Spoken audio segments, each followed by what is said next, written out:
मुकेश सहनी के रास्ते पर चिराग पासवान चल पड़े हैं। सवाल बड़ा है कि क्या मुकेश सहनी की तरह राजनीतिक तौर पर चिराग भी बर्बाद होना चाहते हैं या फिर भाजपा मुकेश सहनी की तरह चिराग पासवान को बर्बाद कर देगी। नमस्कार, इंडिया टॉप देख रहे हैं, मैं हूं आपके साथ बिरजू सिंह। याद कीजिए 2022 का यूपी विधानसभा चुनाव, मुकेश सहनी वीआईपी पार्टी जो है वो एनडीए का हिस्सा थी बिहार में, और मुकेश सहनी बिहार सरकार में मंत्री थे, उनके पास विधायक थे। मुकेश सहनी एनडीए से अलग होकर उत्तर प्रदेश में 100 से अधिक सीटों पर चुनाव लड़े थे। चूंकि वो पहले गए वहां पर चुनावी माहौल बनाए और उन्होंने भाजपा पर दबाव बनाने की कोशिश की कि भाजपा कुछ सीटें जो है यूपी में उन्हें दे दे।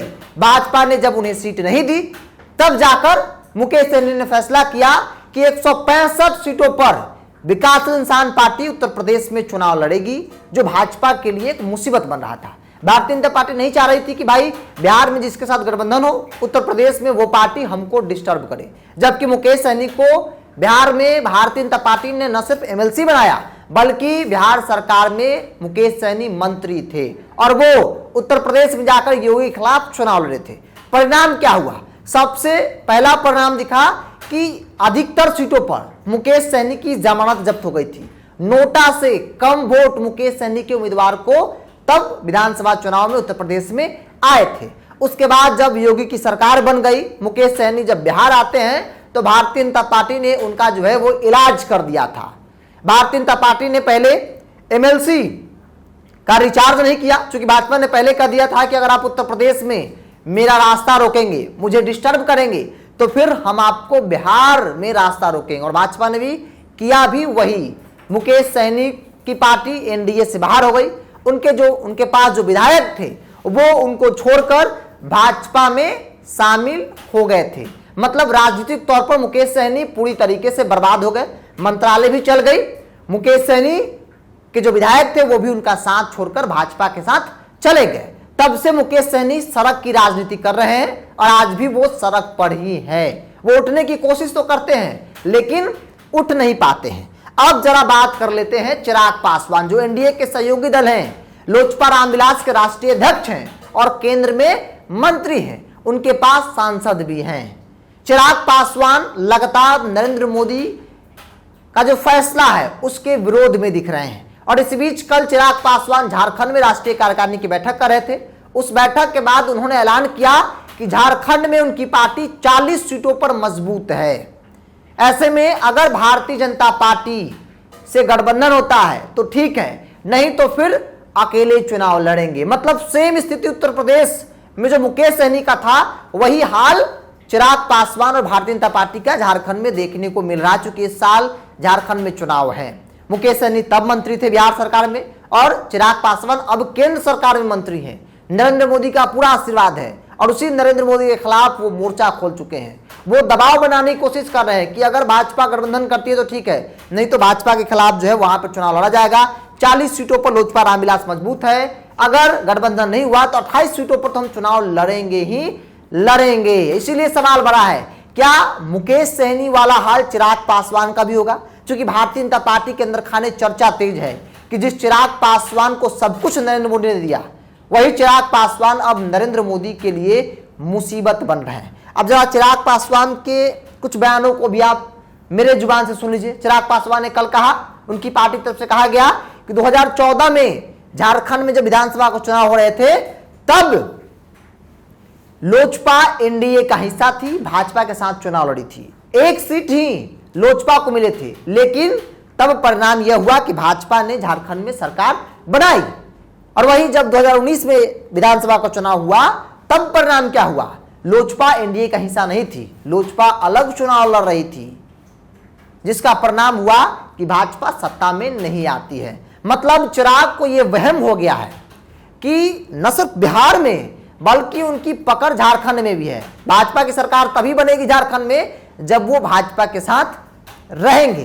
राजनीतिक पंडितों से जब हमने राय मशवरा लेने की कोशिश की क्या उनका उस पर ओपिनियन है, तो वो इस बयान को हास्यास्पद बता रहे थे।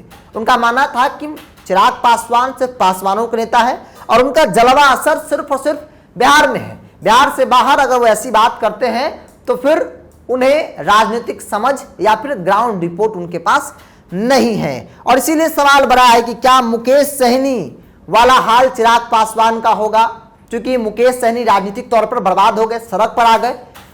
काश वो मंत्री थे, वो मंत्री रहते, लेकिन उनकी एक गलती ने न सिर्फ पार्टी बल्कि मुकेश सहनी की राजनीति को इतर बितर कर दिया। और वही स्थिति चिराग पासवान के सामने हो गया है। चिराग पासवान को ऐसा लग रहा है कि भाजपा पर दबाव बनाएंगे तो भाजपा मेरी बातों को मान लेगी और झारखंड में कुछ सीट हमें दे देगी, लेकिन भाजपा भी मानने को तैयार नहीं है। भाजपा का स्पष्ट मानना है कि हमारा गठबंधन आपके साथ बिहार में है, तो ऐसे में इस गठबंधन को आप पूरे देश में आपको निभाना होगा, क्योंकि हमने आपको केंद्र में मंत्री बनाया है। इसलिए हम उम्मीद करते हैं कि आप भी मेरा समर्थन झारखंड में करेंगे, क्योंकि आप मेरे एनडीए के सहयोगी दल हैं। जहां आपका ग्राउंड है, जहां आपका वोट है, वहां हमने आपको पूरा सम्मान दिया है, लेकिन जहां आप नहीं हैं, जहां हम हैं, वहां पर आप मुझे पूरा सम्मान दीजिए। अगर आप ऐसा नहीं करते हैं तो फिर बात गड़बड़ हो जाएगी। राजनीतिक पंडित इस बात को मान रहे हैं कि अगर चिराग पासवान ये गलती कर देते हैं झारखंड में, तो सबसे अधिक नुकसान चिराग पासवान को होगा, क्योंकि भाजपा को बहुत नुकसान नहीं है, पासवान वोटर का वहां कोई जलवा नहीं है। इसलिए चिराग अगर ये गलती करेंगे तो फिर इसका खामियाजा भी चिराग पासवान को भुगतना होगा। इसके पीछे के इंसाइड समझ लीजिए। चिराग पासवान जैसे ही भाजपा के हर मुद्दों पर विरोध करना शुरू करते हैं, चाहे वो SC/ST आरक्षण हो, यूपीएससी को लेकर जो मामला आया था जो केंद्र सरकार ने स्थगित कर दिया, उसके बाद आपने हाल फिलहाल में जो मामला चल रहा है वक्फ बोर्ड को लेकर, इस प्रकार से चिराग पासवान और उनकी पार्टी के तेवर हैं, विरोध कर रही है, जिसके बाद भाजपा को अब समझ में आने लगा है कि जिसे हनुमान समझा अब वो भस्मासुर निकला है। ये राजनीतिक तौर पर कही जा रही है। और ऐसे में अगर चिराग पासवान इस तरह की गलती करते हैं, जैसा कि वो लगातार कर रहे हैं, भाजपा को डैमेज करने के, भाजपा को परेशान, भाजपा के आंख में आंख डालकर डराने की कोशिश जो कर रहे हैं, अगर ऐसा वो आगे भी करेंगे तो फिर भारतीय जनता पार्टी भी उनके साथ खेला कर देगी। और जो राजनीति को जानते हैं, जो हमारे सूत्र बता रहे हैं कि चिराग पासवान की पार्टी में एक बड़ा भगदड़ आने वाले समय में मच सकता है, वो भी चिराग पासवान के कारण। जो कई सांसद है, चाहे वो शांभवी चौधरी हो, राजेश वर्मा हो या फिर वीणा देवी हो, वो किसी भी वक्त चिराग का साथ छोड़ सकते हैं और भारतीय जनता पार्टी के साथ जो है वो जा सकते हैं, क्योंकि उन लोगों को भी ऐसा लग रहा है कि चिराग पासवान के साथ आगे की राजनीति सेफ नहीं है। चिराग कब क्या कैसे करेंगे किसी को मालूम नहीं है। अगर उन्हें अपनी कुर्सी बचानी है तो फिर चिराग से उन्हें दूरी बनानी होगी। अगर चिराग का यही रवैया रहा तो फिर वो लोग भी अपना रास्ता तय कर लेंगे।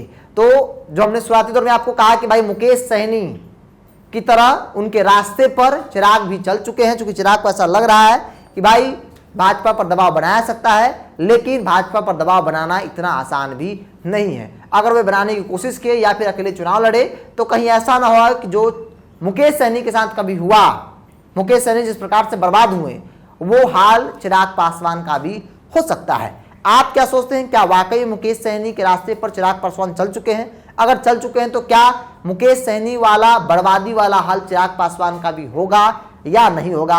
आप अपनी राय को कमेंट्स बॉक्स में रखिए। अगर आप अपने चैनल को यूट्यूब पर देख रहे हैं तो सब्सक्राइब कर लीजिए, फेसबुक पर देख रहे हैं तो पेज को लाइक और फॉलो कर लीजिए।